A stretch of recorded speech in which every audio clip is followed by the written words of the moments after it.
ain't no whistleblower. Facts is there.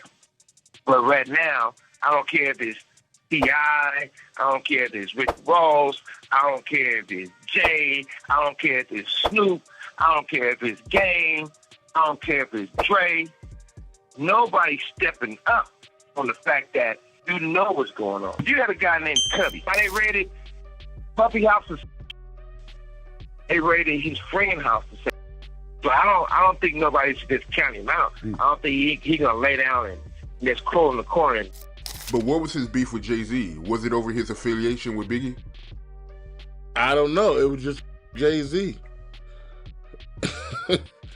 It's like maybe Pac saw the future. He's like, hey, there's gonna be a guy that come along. He's gonna say he's so dope, and he's gonna say this, but don't believe nothing. We might not be the ones, but let's not be selfish, and because we're not gonna change the world, let's not talk about how we should change it. I don't know how to change it, but I know if I keep talking about how dirty it is out here, somebody gonna clean it up. Everyone knows the exact quote, that I'm referring to if you've seen those Pac interviews. Tupac, he really had an issue with Jay Z. He really didn't like him then. Not at all. So Suge Knight just broke his silence on the latest drama surrounding Jay Z's legal troubles. And now Tupac's name is back in the spotlight in a major way, with fans saying Tupac warned us about Jay Z years ago. If you've been keeping up, you already know that attorney Tony Buzbee has filed a shocking new lawsuit against Jay Z and Diddy, accusing them of truly horrific behavior involving a 13-year-old. And let's be real, this isn't the first time Jay and Diddy have found themselves linked to some shady allegations. But what's really wild is how all this ties back to Tupac, who spent years calling out these industry predators and trying to wake us up to the dark side of the music business. Pac always said that Jay Z and Diddy were snakes, and other industry insiders claimed that those two were jealous of Tupac's raw talent, charisma, and the way he received genuine love from fans without playing any industry games. And now with Suge Knight speaking out and these lawsuits piling up, fans are saying Tupac might have been right all along. So let's dive in and break it all down. I never met him. The only thing I knew about Jay Z that he came to LA a few times, and Dre and Snoop and Dre told him that when you're on the West Coast, you wrote a song for me, don't worry about nothing. Next thing I know, he was taped up, robbed, and gagged. But who, Jay? Yeah, Jay.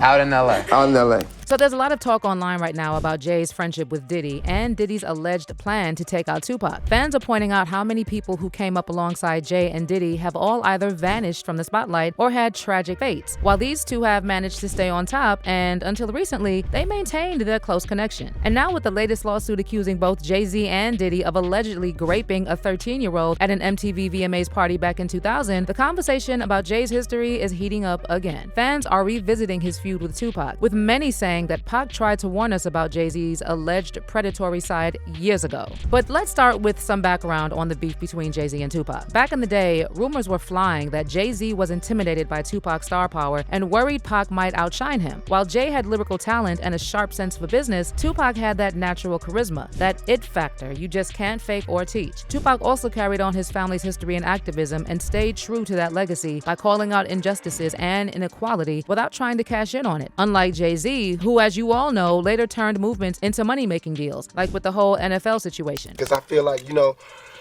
it's too much money here. I mean, nobody should be hitting lotto for $36 million and we got people starving in the streets. That is not idealistic, that's just real. That is just stupid. There's no way Michael Jackson should have, or whoever Jackson, should have $1,000,000 billion and then there's people starving. There's no way. There's no way that these people should own planes and their people don't have houses, apartments, drawers, pants.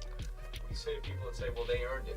Now you go out and you're earning it. If they earned it, then I think that that's good, and I think that they deserve it. But even if you earned it, you still owe. Because look at me, I don't have that mega money, but I feel guilty walking by somebody. I got to give them some mail. And if I know I got $3,000 in my pocket, I feel like it's wrong to give that person a quarter or a dollar. It's wrong. Only you know what you got in your pocket. And that's wrong. No matter what they do, if they take it and drink it, they take it and drink it. But I mean, you got. You understand? And we all know how hard it is, and it's not about if you good or you bad. So since it's not about if you good or you bad, we know that because he don't got don't mean he was bad. Or don't mean he's a criminal, or don't mean he's crazy, or a addict, or none of that. It just means he don't got. And ain't it bad that you got 30? I mean, can you imagine somebody having $32 million $32 million, and this person has nothing, and you can sleep, you can still go to the movies about, and then these are the type of people that get humanitarian awards. Millionaires. How can they be humanitarians? By the fact that they millionaires and there's so many poor people shows how unhumane they are. You know what I'm saying? And that bugs me. Not saying that when I'm never gonna be rich and I'm never, you know what I'm saying? But I'm saying it's a struggle, and I think everybody deserves. And I think there's a way to pay these people. I think there is a way. It just takes to be revolutionary, and it takes to do something out of the ordinary. You know what I'm saying? Like, I think that if we just said, okay, I got an idea. No more porn buildings, you know what I'm saying? Let's build houses. Or no more polo games. Let's build houses for poor people. You know what I'm saying? Or, look, okay, I know you're rich. I know you got $40 billion, but can you just keep it to one house? You only need one house. And if you only got 2 kids, can you just keep it to 2 rooms? I mean, why have 52 rooms and you know there's somebody with no room? It just don't make sense to me. It don't. And then these people celebrate Christmas. They got big trees, huge trees, all the little trimmings. Everybody got gifts, and then somebody's starving. And that Tupac also wasn't afraid to call out that certain shady side of the music industry, something most artists wouldn't dare touch. Was Tupac aware? I don't even know if we was using that word back then, but he was aware that it was evil. He used to say the people that run the music industry is evil. He told me this. What? When he was locked up, we signed a record deal with Interscope Records. He was in prison. We was called Drymacidal before we went to Outlaw. He sent us out there. He said, I'm just gonna tell y'all like that. The people that y'all about to meet with is some straight devils. I'm like, huh? And he even said in one of his raps, he said, my crew is crooked, can be mistaken. This is what he said, because he knew that in the industry were crooked.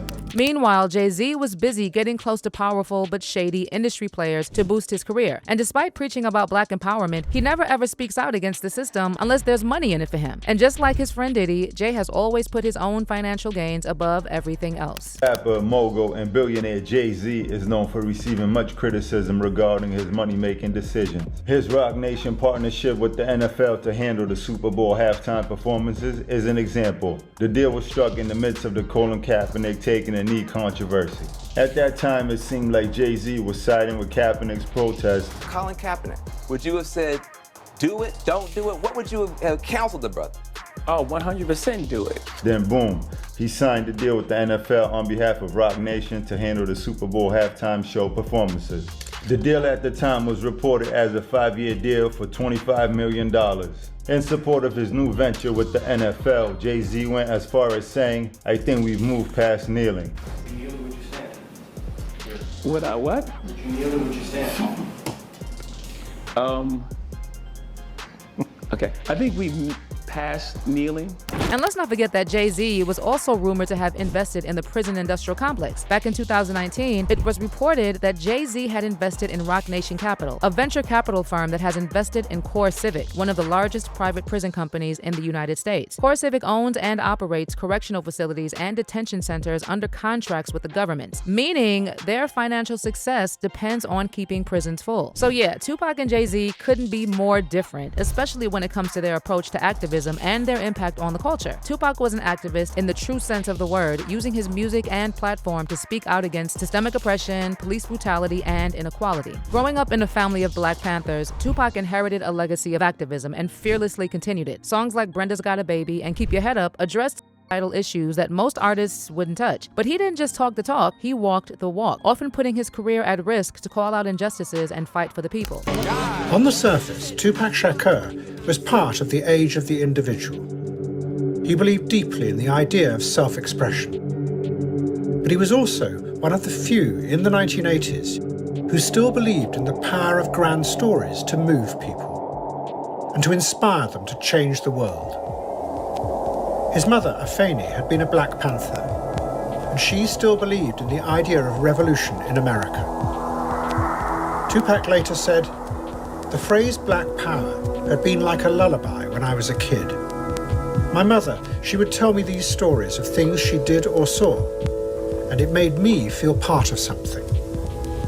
She always raised me to think I was the Black Prince of the revolution." What Afeni taught him was that the world most Americans lived in, both white and black, was an unreal fairyland, that concealed the harsh reality of the power that controlled their lives. We're not being taught to deal with the world as it is. We're being taught to deal with this fairyland, which we're not even living in anymore. And it's sad, because I'm telling you, and it should not be me telling you. It should be common knowledge. Aren't they wondering why death rates are going up and suicide is going up? And aren't they wondering? Don't they understand that more people are, more kids are being handed crack than they're being handed diplomas? I mean, it's like, you know those little things they have for the mice where they go through around a circle and there's little blocks for it and everything? Well, society is like that. They'll let you go as far as you want. But as soon as you start asking too many questions and you're ready to change.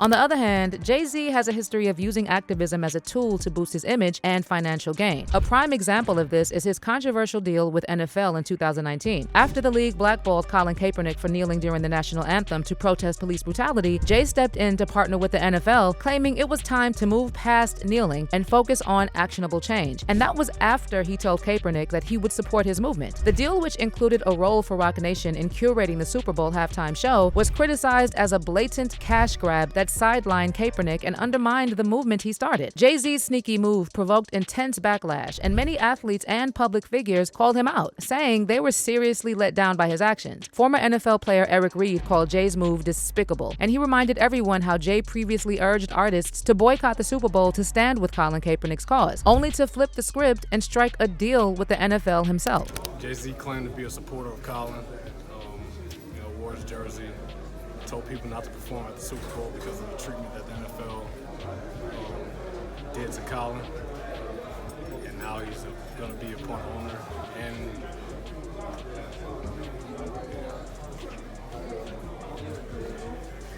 it's kind of despicable. And to make matters worse, Jay Z lied about involving Kaepernick in negotiations with the NFL. At a press conference, Jay Z and NFL Commissioner Roger Goodell claimed they had talked to Colin Kaepernick about the initiative. But according to Colin's girlfriend Nessa Diab, that was a flat-out lie. Nessa later took to Twitter to call out Jay for betraying Colin and exposed the fact that Jay never gave Colin any kind of heads up. When a report surfaced claiming that Colin had been included in the decision-making process, Nessa quickly shut it down, saying, "This is a lie. Colin never spoke to Jay Z and the NFL ahead of that deal being done. They never included him in any discussion." Nessa also pointed out that Jay Z's actions were shady, not because of the deal itself, but because he basically hijacked a real movement for his own benefit. The disappointment in Jay Z isn't in the partnership, Nessa said. The disappointment is wrapping it in social justice. Now, Jay Z later tried to explain his choice by saying he teamed up with the NFL to make the protest more meaningful and not just symbolic, claiming that we've moved past kneeling. But get this, in 2020, Jay Z and Beyonce shocked everyone by showing they weren't past kneeling after all. At the 2020 Super Bowl, they quietly protested by staying seated during the national anthem. Beyonce, Jay Z, and their 8-year-old daughter Blue Ivy were at the Hard Rock Stadium in Florida to take in the big game, but they are now part of the larger conversation due to their choice to remain seated during the national anthem. It's a move many are interpreting as a continuation of Colin Kaepernick's protest movement that he started nearly 4 years ago. Of course, Colin wasn't going to let this slide. He called them out for their obvious hypocrisy and posted a screenshot of a TMZ article about Jay Z and Beyonce's Super Bowl protest with a sarcastic caption, "I thought we were past kneeling though." So you can see there are plenty of reasons why fans don't see Jay Z as a role model or someone who should be representing Black excellence. After his recent speech at the Grammys where he complained about Beyonce not winning Album of the Year, one fan on X went viral saying, "Sold out and left his then business partner Dame Dash out of the Rockefeller Def Jam deal. Used Kanye West to revive his rap career and threw him to the wolves after Kanye was loyal and 10 toes down behind him. Did his fraudulent pro-Black activist stunt in support of Kaepernick only to sign a deal with the NFL months later. Sold out his hometown Brooklyn to be gentrified for the Barclays Center to be built for a stack of cash. Waited 20-odd years to speak up for his wife, but snubbed Kanye when Kanye also spoke up for Queen Bee for the same reasons. A slithering snake, if I've ever seen one in human flesh. This is y'all example of Black excellence and standard for the community and the culture. LMAO. While Tupac risked his life and reputation to fight for change, Jay Z aligns himself with activism only when it benefits his brand or wallet. Now let's talk spoke about Jay-Z's public feud with Pac, which started when Jay collaborated with Biggie to diss West Coast rappers. Jay-Z and Biggie's collaboration on Jay's track Brooklyn's Finest is said to have sparked the beef with Tupac. Irv Gotti, who worked on Jay's debut album Reasonable Doubt, later revealed he had warned Jay about putting Biggie on the track because of the already growing tension between the East Coast and the West Coast rap scenes. Although Tupac and Biggie were initially cool, their relationship turned sour around 1994 after Tupac was shot 5 times at Quad Studios. Tupac believed that Biggie and Diddy knew about the attack that happened at Quad Studios, but Biggie denied it. And after that incident, the tension between Tupac and Biggie only got worse, with both of them throwing public shade at each other. And right around the time Jay-Z was getting ready to drop Brooklyn's Finest, Biggie's song Who Shot Ya came out. Tupac took that as a hard diss, which only added fuel to the fire between the East Coast and West Coast rap scenes. This is why Irv Gotti had concerns about Jay releasing the track with Biggie, but Jay went ahead and dropped Brooklyn's Finest anyway. And this time, Biggie directly called out Tupac, even referring to him as his son and hinting at the rumors about Tupac and Biggie's wife, Faith Evans. After that, Tupac went hard, dissing Jay-Z in tracks like Bomb First, My Second Reply, and F.U.C.K. Friends. After this, everyone was waiting for Jay to drop a diss track in return, but he never got the chance because just weeks later, Tupac was tragically killed in Las Vegas. But it was later revealed that Jay had actually written a brutal diss track called Scathing aimed at Tupac. And while Jay claimed he didn't want to release it out of respect for Tupac's family, it was later revealed that he actually performed the song live at the Apollo Theater after Tupac's death. And DJ Clark Kent claimed that Scathing had some seriously disrespectful lines about Pac. You can find anybody who was at that show, and Apollo was packed. They will tell you that it was absolutely crazy, the things he was saying. I was like, Lord. So why did Jay-Z feel the need to perform his diss track after Tupac had already passed? Well, the theory is that Jay might have felt some relief after Tupac's death because he was actually scared of him. Jay probably felt like he could never compare with Tupac in the rap game. In fact, Diddy's former bodyguard Gene Deal even said that Jay was so terrified of Tupac that he once refused to leave his Las Vegas hotel room for a show because Pac and his crew were in town. But Pac was in Vegas, and him and his dudes now. And they wasn't gonna let Jay-Z come out the hotel. They found out where Jay was at. And Jay wasn't gonna come out the hotel. He was gonna miss that performance or whatever like that. A lot of fans have called Jay-Z a snake for not stepping up and taking on Tupac in a rap battle while Pac was alive. Meanwhile, rappers from that time who saw the rivalry unfold firsthand have said that Jay was seriously jealous of Tupac's natural charisma and unique style. Apparently, Jay knew that no matter how good he was with his lyrics, he couldn't compete with Pac's undeniable charm. Nas even spilled in an interview that Jay seemed bitter about both Tupac and Biggie's success. Nas shared a story from a 2000 party thrown by Steve Stout where Jay made some seriously disrespectful comments. According to Nas, Jay was still caught up in comparing himself to others, saying he was a better rapper than Pac, Biggie, and even DMX. And he went as far to say that artists like Tupac and DMX only appealed to people who were starving on the street. Nas said, "We were kicking it and he told me that he's better than Biggie now." I looked at him like he was crazy. Then he started telling me that Memphis Bleek was a fan and that I shouldn't go at him. He predicted that Beanie Siegel would never sell more than 600,000 copies. He said that Sauce Money was to him what nature was to me. Then he really got crazy. He said that Tupac and DMX were not lyricists. They just had the hungry, starving street dudes, but me and him had all the money dudes buying ours. I told him that I disagreed with him, that Tupac was the greatest ever, period, and that DMX really brought that street-ish back into the game. Now fast forward to today, and Suge Knight is speaking out from prison and claiming that multiple big-name rappers, including Jay Z, have stayed quiet about Diddy's case because they're fully aware of what he's been up to all this time. And some of them may even be guilty of the same stuff. Oh shit, they didn't do everything. But Suge, just because he has plastic surgery, all I'm saying is, I'm not saying that you're wrong about rich people doing stuff to their face or whatever it is, but that's different than the allegations that are coming down on him. I'm talking about rich people. I'm talking about the difference. I'm talking about, okay, look at it like this. I look at real plain and simple.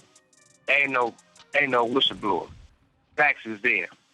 But what's your take on all this? Do you believe Tupac saw right through Jay-Z and was trying to warn everyone about the kind of person he really is? And do you think that Jay-Z might have stayed silent about Diddy's case because he might have been an accomplice? Let me know your thoughts in the comments and don't miss out on this next video.